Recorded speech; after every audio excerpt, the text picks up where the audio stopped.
I'm Andrew Murata, host of the Education, Leadership, and Beyond podcast, a part of the Education Podcast Network, just like the show you are listening to now. Shows on the network are individually owned and opinions expressed may not reflect others. Find other interesting education podcasts at edupodcastnetwork.com. I always felt that in the beginning of the school year, I was well prepared. But then I got into probably the second and third month, and that's when I felt, and I describe it as drowning. And you and I discussed this. Paula, perfectionist, came out, and I started to feel overwhelmed. Welcome to the Burnin Teacher Podcast. I'm Amber Harper, and the educators on this podcast are brave enough to share their stories of burnout with the world. On BIT, we get real, we get honest, and we take action. Action against the burnout with stories from burned out teachers, advice from experts, and actionable steps you can take today to beat the burnout and become a happier, more fulfilled human being. Let's get started. Hello, Burnin teachers, and welcome to episode 71. Today, it's all about going from drowning to out the door. Ugh, that dreaded drowning and overwhelm feeling. I know I can relate. In my 12 years of teaching, there were many times where I felt and used that analogy of feeling like I was drowning. And when I talk to teachers, I hear that analogy come up so often. I'm just keeping my head above water. I'm just making it to the weekend. I'm just making it until spring break. I'm just making it to the summer. That is how Paula felt. And in today's episode, Paula is going to share her journey from overwhelmed perfectionist to becoming a burned-in teacher and what she did to change her beliefs about how to manage her time in and out of the classroom in order to save time to take action toward her personal and professional goals and passions. She's going to share how she got rid of that nasty drowning feeling that typically sets in, at least it did for me, around the first month or even the first few weeks, depending on the class that I had. And she's also going to share how her preparation and dedication to her own journey actually prepared her for this incredibly challenging task of teaching virtually. So if you have not been here before, welcome to the Burnin Teacher Podcast. My name is Amber Harper, and I'm so excited to introduce you to Paula today because she is a perfect example of how this podcast is dedicated to one part burnout and all other parts action, inspiration, and support for teachers dealing with burnout. Paula joined the Burnin Teacher Tribe community last fall. And when she joined, you could definitely feel the frustration and the overwhelm, as often I do feel from new members of the Burnin Teacher Tribe. But then something changed. She started posting really impactful pictures in our Facebook community of her leaving at 4 o'clock, and she would just post inspirational sayings, and she would engage with the rest of the group and really help to build others up. So I asked her to come on to the Burnin Teacher Podcast to share her story. Now, we do talk a little bit about Out the Door by 4, which was originally a course that I created to help teachers with their time management, especially for you burned and unbalanced teachers out there.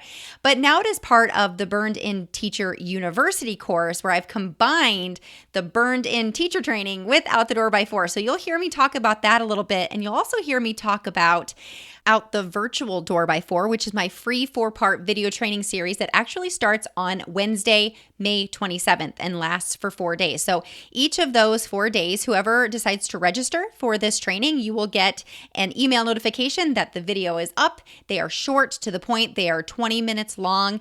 And I'm telling you what, these are action-packed. There's no theory here. This is all about how to help you to manage your time better so you can have the time and make the time to focus on your personal and professional goals. So go to burninteacher.com/waitlist to join this free video training series that starts this week. And hey, if as you're listening to this, you are curious about what the Burned In Teacher Tribe is, you can also go to burninteacher.com/tribe to learn more about what being part of the Burned In Teacher Tribe means. And you can also sign up for the free 4-part video training series there. I am opening doors to the Burned In Teacher Tribe this coming Saturday on May 30th. And Paula and I would love to see you in the Burned In Teacher Tribe. And Paula is going to help you to understand why we would love to have you. So without further ado, let me introduce you to Paula and let's hear her story of transformation.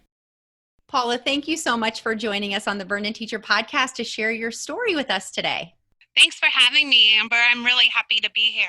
Oh, I'm so excited for people to hear your story. These are my favorite interviews because I love a good transformation story, And so I just love it whenever our Burnin Teacher Tribe members or anybody that I've worked with is willing to come in and share their before, their during, and their after of their journey. So tell us a little bit about you.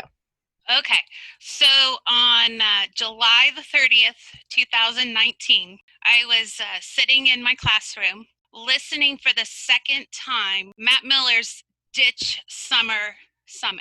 And I was listening to your interview for the second time because it hit something in my heart and in my brain. And when something inspires me in my heart and in my brain, I take a chance. And what you were saying to me really lit something inside of me. It was burning so much that every person that walked into my classroom that day, I'm surrounded by so much work in my classroom. I had to organize it. I had to clean it because all my desks needed to be arranged. But every coworker that walked in kept coming in and they kept complaining and about how much work they had to do and how they didn't want to be there and how they wanted to extend the summer and how they dreaded the start of the school year. And the start of the school year for me is my favorite time of the year. I'm a 10th grade and 11th grade English teacher, and I work at a career center. The beginning of the school year for me is a challenge, but it's also when I feel like I have so much to give to my students. Mm-hmm. My students come from 9 different homeschools where they spend half a day in academics and they spend the other half of the day in their career technical program. And I feel like I'm the luckiest teacher because in my mind, I get to start the students out with that fire and with that passion of coming to a new school and becoming part of our community.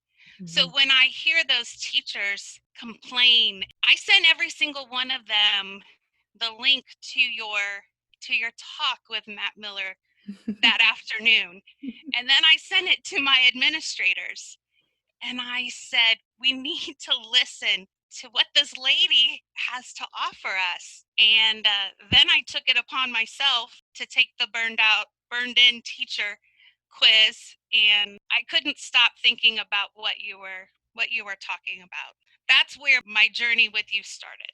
Thank you, by the way. That's very flattering to hear that you shared it with so many people and that you listened to it twice. I'm the same way. When I hear something that ignites in me, I have to listen twice to process. I think that's just part of, the human reality is that we can't take everything in all at once, especially when it's something that we really want to digest. So that's really interesting. And I can totally relate to that. Tell me a little bit about the teacher you were then, what you thought, what you felt, what you believed at that time. You said that was a time of year that you're really excited, and I can totally relate to that. I can see all of the possibilities that are coming in the year ahead. But tell me about what you were thinking, what you were feeling, and what you were doing during that time that is different than where you are now.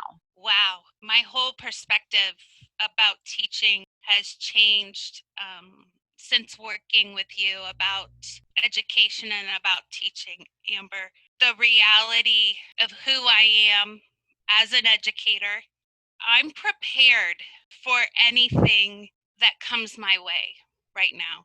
And I feel that I always felt that in the beginning of the school year, I was well prepared. But then I got into probably the second and third month, and that's when I felt, and I describe it as drowning. Mm. And you and I discussed this. Paula, perfectionist, came out, and I started to feel overwhelmed with the stacks of paper and all of the grading, the planning, making sure that my students were getting the best practices that I could give to them. We're a smaller district, and a general education teacher at our school has to wear a lot of hats, and one of the hats that we wear is that of an intervention specialist also. So we must fill out a lot of the special education forms that a lot of general education teachers do not fill out.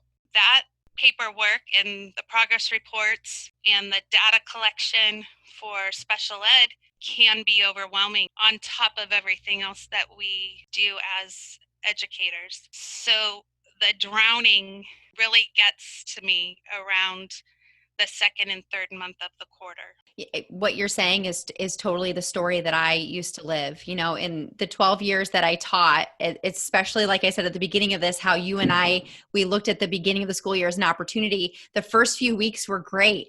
And then after that, it was like everything seemed to catch up with me. So tell me a little bit about, you took the quiz, you took the teacher burnout quiz. So what was your outcome? Thinking back, I was burned and unbalanced. Mm-hmm. Yes. Yeah.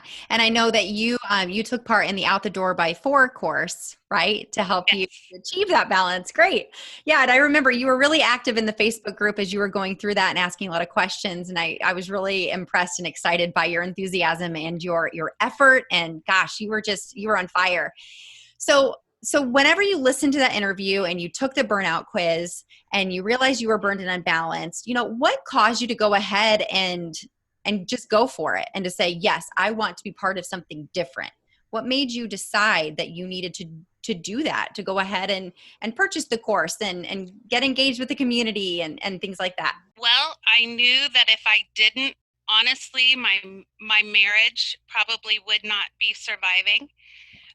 My husband was adamant after I finished my graduate degree in English that I spent more time at home. I was worried about that, and I was mentally prepared to work on my self-care.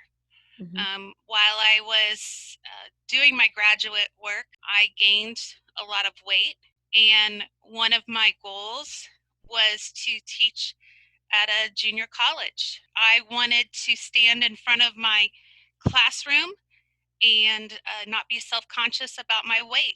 And I wanted to take the steps to lose the weight that I needed to lose and to be as healthy as I could be. That was one of the things. Also, I wanted to be out the door by 4, and I could not believe that was possible for a person like me, because I felt that if I wanted to be a good teacher, I needed to be there until 7 o'clock, and I couldn't believe the people around me were not going to put in that amount of work, and I couldn't believe that. So it was a misconception on my part. So when you became part of the Burnin teacher community, and at that point, Out the Door by 4 was a separate course, and I believe that I gave it as a bonus if you joined Burnin teacher training, which now they're together in Burnin Teacher University inside of the membership. So that's the core content that everybody will have access to. Tell me the first few ahas, or do you remember one big moment where you were like, oh my goodness? Tell me a little bit about that transformation, whether it be in a system that you had created, in a mindset shift. What were some of the things that made you go, oh my gosh, I've got this? One of the things that was really an aha moment for me was that there's no such thing as balance, but I can control my day, and I need to be flexible. Having a schedule and having my goals written down. Mm-hmm. I am a goal-oriented person, but writing them down and then achieving them, I can write them down, but really to follow through and making that plan was an eye-opener for me. Mm-hmm. How am I going to get from A to B? And that was something that excited me, because I've learned that if your goals don't excite you, they're not really your goals, they're someone else's. Mm-hmm. And when I make goals that are for me, they excite me, and I can't wait to smash them. And you've been smashing them like crazy. It's fun. Yes. And now, Paula, something that I think the listeners would want to know too is because the Burnin Teacher Tribe has evolved over the last 6 months. It didn't even exist whenever you joined the community back in July, August, when you purchased Burnin Teacher Training and got out the door by 4.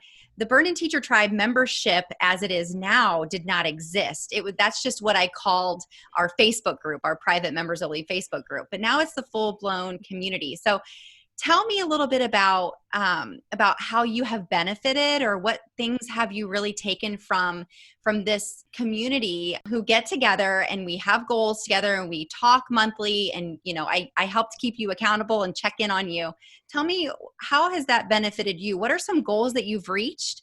Anything really of how you have found success through that support. Amber, just knowing that I'm not alone in my struggles, that behavior issues happen in every classroom, knowing that lesson plans blow up for every teacher, knowing that self-care is really important for us to think about right now. May is Mental Health Month. I think that that's one of the biggest struggles that we've all talked about in the tribe are our struggles with stress and anxiety, and how we manage those aspects of our life. Mm-hmm. And knowing that we're not the only ones that are struggling with. So what are some goals that you had set for yourself and that you actually have reached in the last almost year, since July and August? My biggest goal, I talked about earlier about those piles of paper that would just pile up around me and they would just start enclosing my whole body by say Christmas time, because I wouldn't want to throw anything away, because what if I lost little Joey's essay on transcendentalism? I wanted to be able to pull it back out for him. Was going through automation. I put my whole curriculum on, we have a learning management system through Canvas. Mm-hmm. So I worked really hard putting my curriculum on Canvas. Mm-hmm. And there were days that I wanted to give up. And I didn't give up, because I knew as soon as I got it all in, it would make my life so much easier. Having curriculum on a learning management system makes it easy for someone to just pick up where you left off. Mm-hmm. So you're not saying, what did we do today? And I would say, well, I'd have to spend 10 minutes figuring it out for them. They could just go on and really see what we did yesterday. Mm-hmm. And that makes it so much easier for me and saves so much more time. It also makes grading a lot easier. I am not a multiple choice worksheet type of teacher, and extended response and essays are my bread and butter. And I can leave my feedback and do my corrections right on the screen, and it's made my life so much easier. And it also syncs with my gradebook, which takes out a step in my grading process. That's fantastic. And I know that was one of your professional goals, was to make that process a lot easier for you, and you smashed that goal. But you also had a personal goal that you had reached as well. Can you tell us a little bit about that one? I keep losing more weight, and I keep exercising. I'm doing that. Is that the one you're talking about? Yes. Yeah. You had planned on doing yoga a certain amount of times a week. Mm-hmm. Yep. Oh, I love yoga. Scheduling the exercise made a difference for me. Mm-hmm. I knew that if it was in my schedule, I had to go. And now, I always tease that every once in a while I fall off the wagon and I have to put it back into my schedule. And so that's what I have to do now. I have to put my walk into my schedule. So when we make plans and we have goals, one of the things that we tease about in the tribe is we have ambers on our shoulders, or at least I tease about it. I always have to bring up the ambers on our shoulders, and we hear her talking to us. Did you put that in your schedule? and we always have to say, yes, it's on our schedule. Yeah. And I think that it's interesting that you bring up, the automation and how you're using Canvas. And I know some teachers use Seesaw and some teachers use Google Classroom, whatever it is, Schoology, whatever it is that you're using, is that you have a plan of ways that you can make it simpler for yourself. And if you are a teacher who's listening to this and you're saying, well, we're not one-to-one and we can't use technology that way, then my call to action to you would be, how can you automate things and make them simpler for yourself with paper or even without paper? But whether or not you have one-to-one, you can use a calendar of some sort, whether it be digital or I always suggest Google Calendar. I'm I'm a Google trainer and love Google, but you can use Outlook or whatever it is that you're using to get things on the calendar. Because if it doesn't, that's a way to measure, if you're getting things done. And what doesn't get measured doesn't get managed. So that's you're probably thinking, oh my gosh, more data, right? That's the last thing we need. But when it comes to our goals, like you said, if it's really important to you and it really is a goal that is yours, then you have to make the effort to get it on your calendar and make time for it every day. And take the action. Mm-hmm. And it takes discipline and intention to smash your goals. That's what it takes to do this. And I've learned that teaching is a job. And tomorrow, someone could walk into my classroom and do my job. And that is one of the other things that has changed in me over the last year. Mm-hmm. I used to think that teaching was a calling, and my mindset is a lot different now. There's a lot of things in my life that I want to do. My core values are that I love to educate people, and I love writing, and I love to teach people how to write. And I love the English language, and I love the short story. Will I always be in a classroom? Probably not. Those are future goals, future visions that I have. Tell us a little bit more about what you mean by you used to think teaching was a calling and now you look at it as a job, because I can see some of the jaws that are open right now of listeners who are listening to this going, what? I've always believed that teaching is a calling. So let's make sure that this part of our conversation doesn't go down a road that it wasn't meant to go down, because this isn't in a negative perspective. This isn't saying, I am just going to clock in my time and just leave. Like, this is not about being negative and looking at it in that way. It's about perspective, like you said. So can you tell us a little bit about, how you said that, teaching is a job and someone could come in and do my job? This is about how my perspective has changed. And it happened that way because I used to feel that my curriculum had to be perfect. Mm-hmm. I had to have a perfect curriculum. I would tweak it even after from one class. And what I found out was that it wasn't about my curriculum. It was about the relationships I had with my students that made me the teacher that I was. Mm.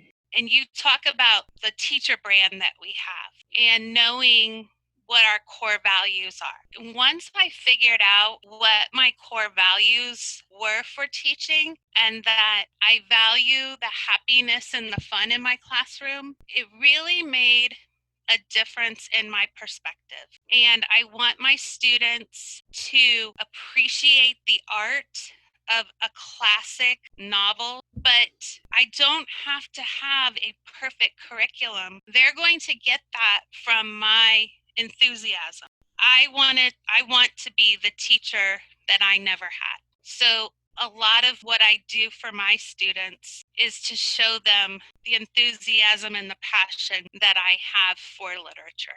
That maybe teaching wasn't always what you wanted to do, but for right now, this is your passion.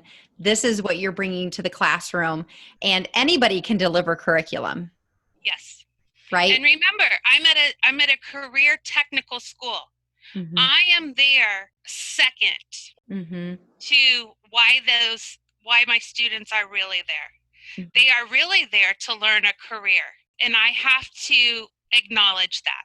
Yeah. I think it's interesting that you bring this up, because we've talked about this even recently in our forums about the hypervigilance or the grandiosity, right? That we sometimes feel like we are more important than what we actually are to a certain situation. And that can be sometimes hard to realize. But when we put that pressure on ourselves, that is a recipe for burnout, because then we feel like we have to be all the things to all the people, and we have to do everything perfectly, like you mentioned earlier. We have to be on all the time. We have to be the best at everything. And instead flipping that around and saying, I am going to be kind. I'm going to do the best I can for my students within my human capabilities. But I'm also going to respect the fact that I'm a human being, and I'm going to do the best I can with what I have. And I might not do this forever, and that's okay. And having that perspective where you feel like, and I think, another Burnin Teacher Tribe member brought this up, you can always have a plan B. There's nothing wrong with having a plan B and saying, this is what I'm doing now, and I'm going to do the best that I can at it. But that feeling of stuckness is also what makes you burn out as well. And also, how many of us, to be honest with ourselves right now, are wondering about virtual education? Mm-hmm. There are some people that can thrive in a virtual world and teach this way. My students are kinetic learners. They have to have the hands-on. Mm-hmm. That is why they're not doing well in a traditional school. That's why they're looking for a career technical education, Mm-hmm. because a sit and get education is not working for them. Right. So if I'm unable in the fall to give them a happy, fun classroom where they're learning about American literature, it's going to be really hard for us to keep our students in our building. It's going to be tough. Yeah. And I think that, something else that we talk about too is that it's temporary. It's very hard to sometimes, we have to acknowledge how difficult this whole situation has been with teaching virtually. And it's not what teachers signed up for. It's not what students signed up for, but it is the situation, and it's hard, and it even sucks. But we go back to, this is just part of the job right now. And I'm going to do the best I can, but I'm not going to sacrifice my entire days. Like, that has to be your choice, right? Right. And that you believe that this is temporary. It might be a longer temporary than what we would like, but we also, and I've done an episode too where we need to acknowledge the challenge that this is, and how hard this is, and how this has been so hard for so many families who have lost loved ones, or, they have somebody in their life who has had COVID and they're struggling with that, and, students and all of that. But then also to be able to say, this is temporary, and I'm going to still continue to focus on my goals. Mm-hmm.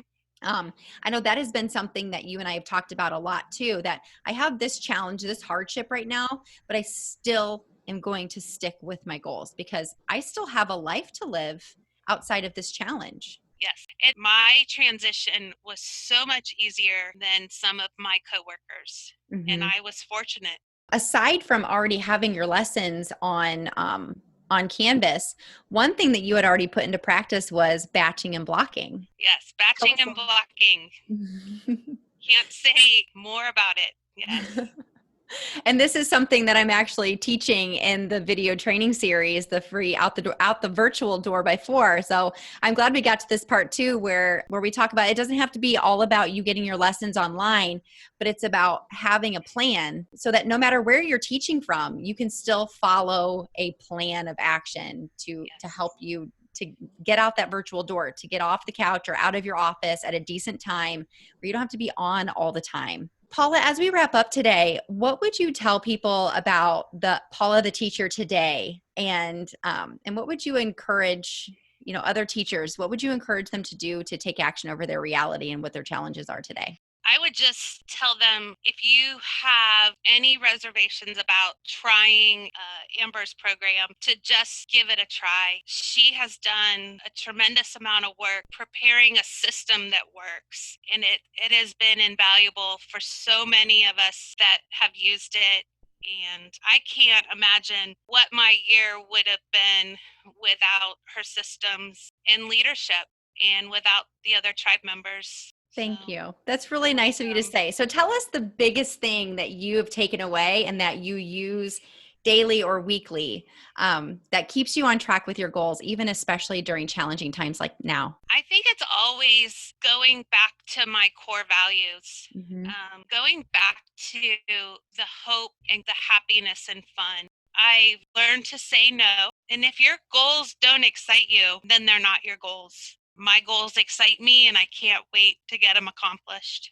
Well, I am so glad to be part of your story, Paula. And as much as you have, said my name today and associated me with your success, you're the one who did the work.